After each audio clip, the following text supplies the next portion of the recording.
Today we have a white Phyrexian Obliterator, a guaranteed standard staple, amazing card designs for limited, some baller flavor text, and a lot more. This is going to be a long one, so strap in and prepare your butts. I do hope you enjoy this Phyrexia All Will Be One spoiler video, and if you do, be sure to say hello to Steven under the video. Look at him just hanging out. Give him a click. It'll help boost his confidence. Let's begin.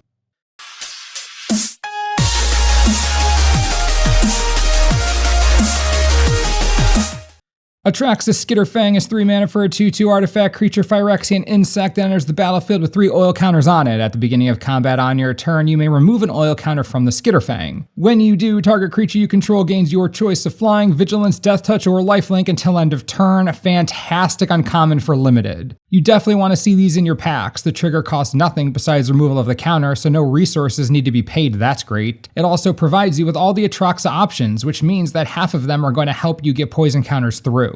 Both flying and death touch are incredibly useful in combat. Vigilance is nice if you also want to stay on the defensive for a crackback, and lifelink is great if you need the boost. Incredibly versatile, made for limited, excellent cards, so many good designs in this set.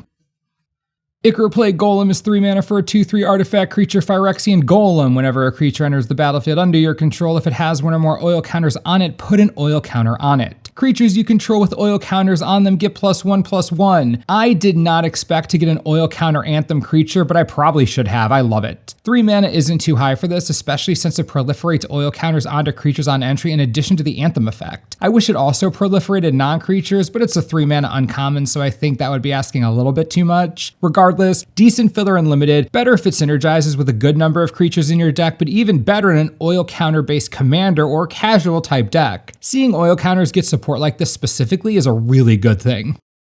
We have a new set of spell bombs, but they have edgier names this time. All of them cost 1 of anything for an artifact, and you can pay 1 of anything and sacrifice them to draw a card. Pretty standard stuff. Now, this is how they differ. You can pay 2 of anything and 1 white and sacrifice Basilica Skull Bomb to have target creature you control get +2/+2 and gain flying until end of turn, draw a card, activate only as a sorcery. You can pay 2 of anything and 1 blue and sacrifice Surgical Skull Bomb to return target creature to its owner's hand, draw a card, activate only as a sorcery. You can pay 2 of anything, 1 black, and sacrifice Draw Skull Bomb to return target creature card from your graveyard to your hand, draw a card, activate only as a sorcery. You can pay 1 of anything, 1 red, and sacrifice Furnace Skull Bomb to put 2 oil counters on target artifact or creature you control and draw a card, activate only as a sorcery. And you can pay 2 of anything, 1 green, and sacrifice Maze Skull Bomb to give target creature you control +3/+3 and trample until end of turn, draw a card, activate only as a sorcery. All of them have cycling potential thanks to their first ability, and the second one is also card draw, but at sorcery speed, and it comes with goodies. Going one at a time here. The white Skull Bomb is solid even at sorcery speed. Giving a creature evasion in limited is a great way to sneak some poison counters in via toxic. Even without that, nice way to get damage in and draw a card if you need it. Not the most powerful, but if you have toxic on the board, it's much stronger than average.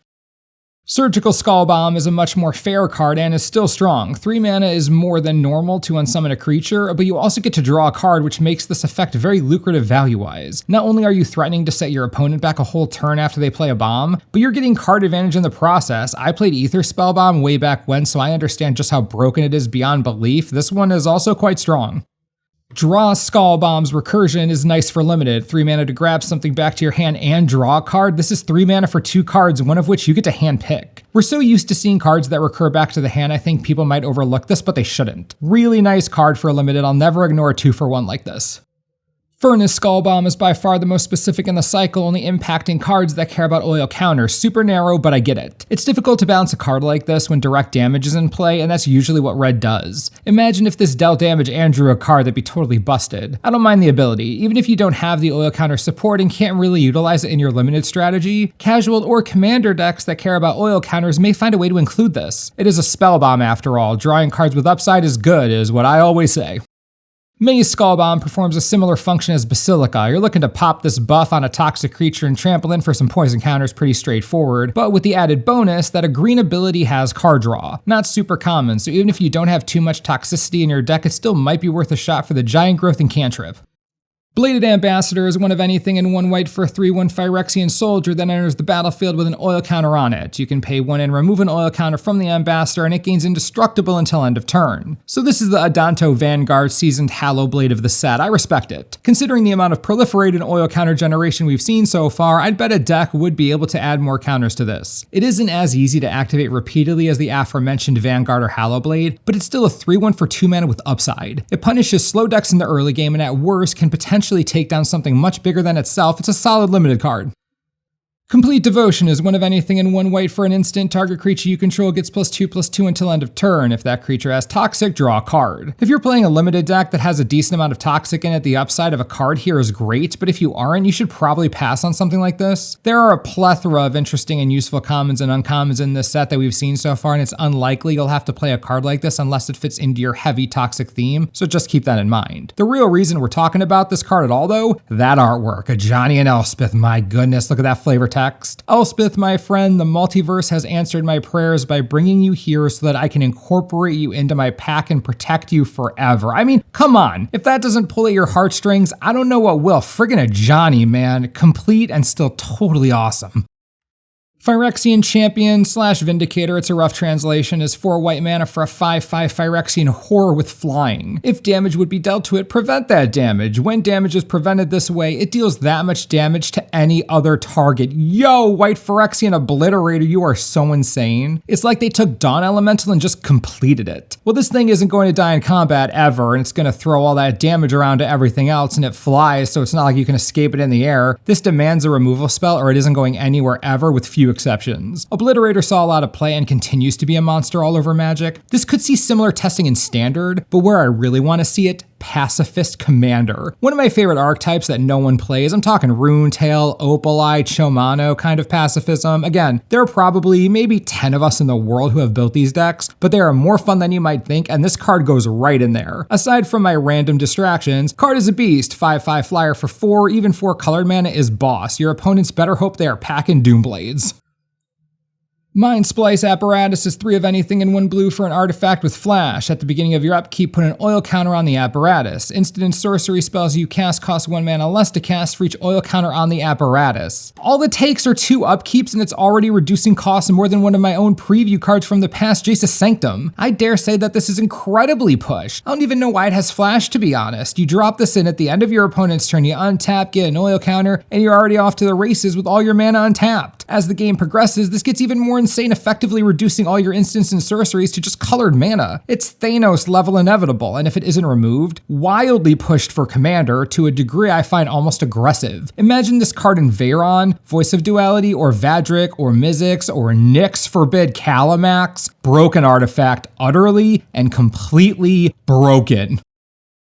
Serum Snare is 1 of anything in 1 blue for an instant. Return target non-land permanent to its owner's hand. If that permanent had mana value 3 or less, proliferate. Love this card, love it so much. It doesn't replace itself, which a lot of unsummons do, but I don't care. Proliferate is a primary mechanic in the set. We have counters all over the place. Serum Snare is a limited auto include in any blue deck for me, hands down. It isn't removal, but it sets your opponent back on mana while bumping up your oil and poison counters. Don't sleep on this. Unsummons are always worth paying attention to, especially when they come with either a cantrip or a relevant keyword.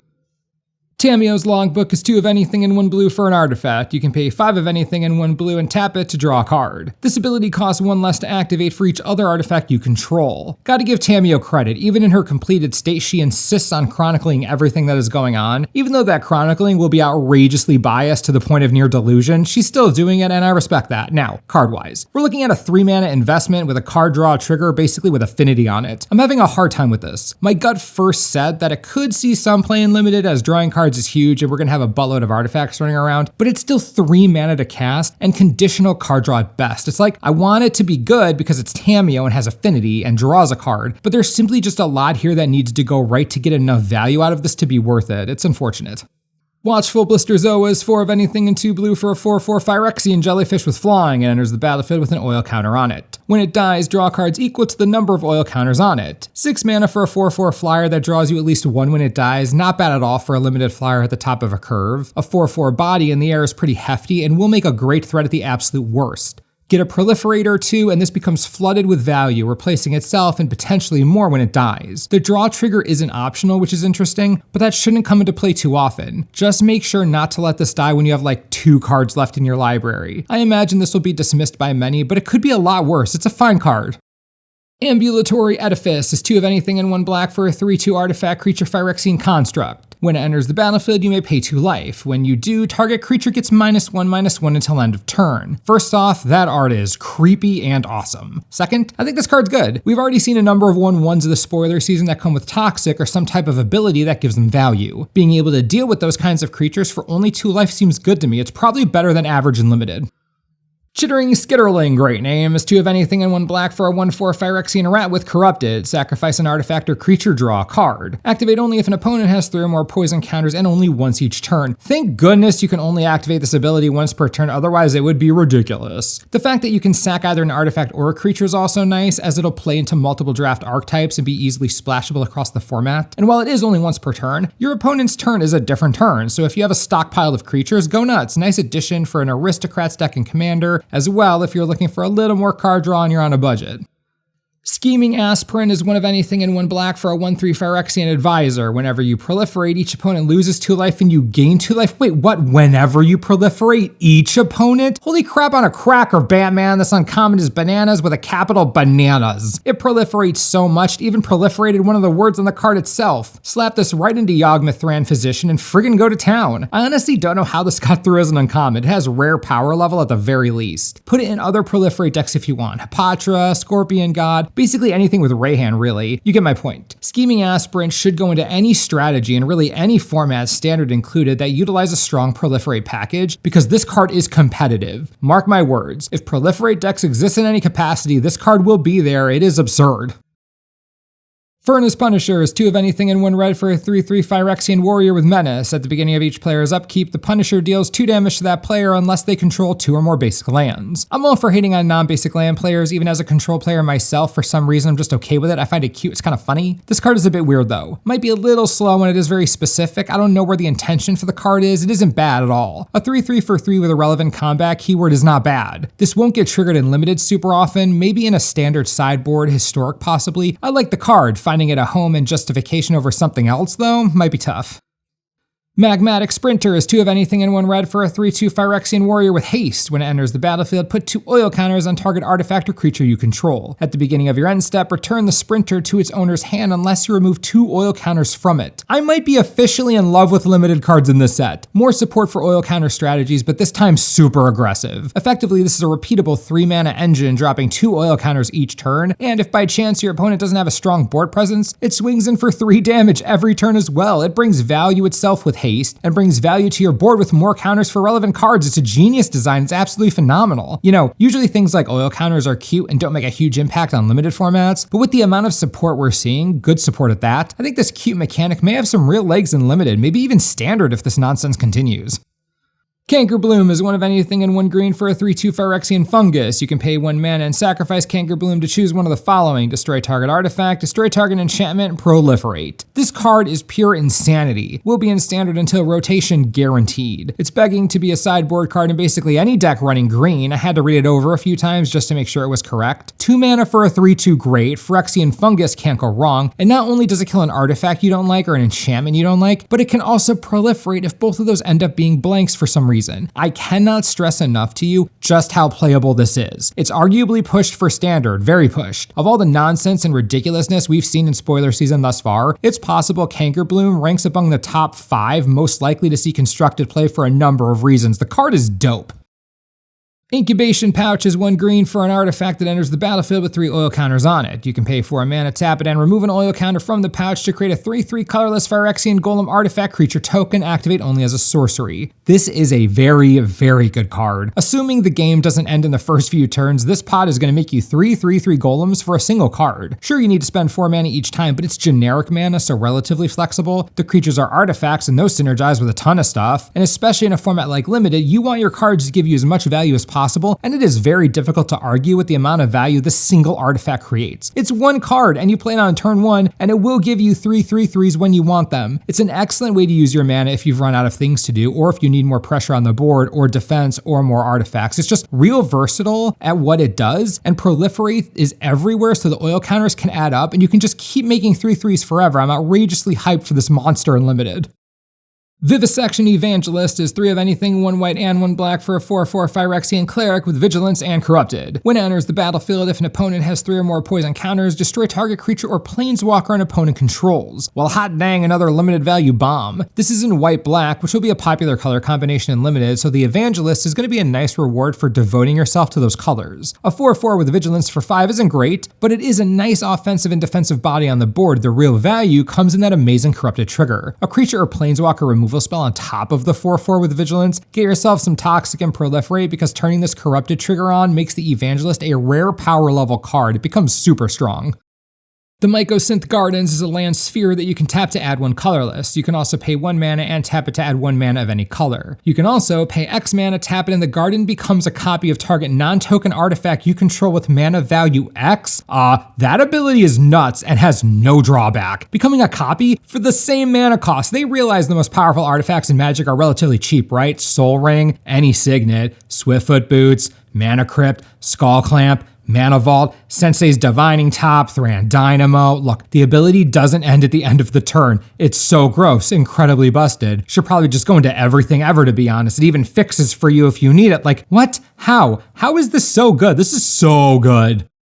I know this was a long one, so if you stayed until now, put a little smiley face in the comments section. It'll let me know that you're one of the cool kids, and we can all hang out together in the Cool Kids Club, and no one else can join. Right, anyways, today was a lot, and the set continues to impress with its design. I still can't really get over that 2-drop staple or the Phyrexian Champion, just outrageous. The whole set is turning out to be a little ridiculous. Remember to continue to stay tuned here for more spoiler coverage, and as always, thanks for watching, and I'll see you next time.